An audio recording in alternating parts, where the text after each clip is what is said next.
Now we're coming up for a loop. It's in Mantra, numbers 1 and 4 in the front, 2 and 3 at the back. And you'll see the margin of wound, which is going from our right to our left. All goes away. Like I said, we didn't want to do a little red arrows. So rather than doing the art of precision, which is the red arrows mantra, we create the art of chaos. And here's our first bit of chaos. Ladies and gentlemen, the fountain.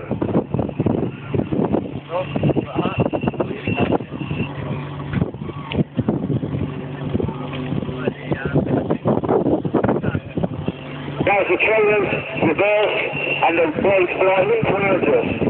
Number 3 in the formation goes 100.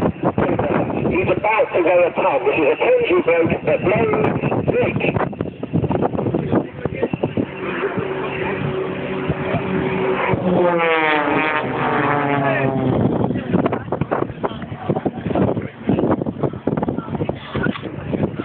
I was just thinking the pilot's very well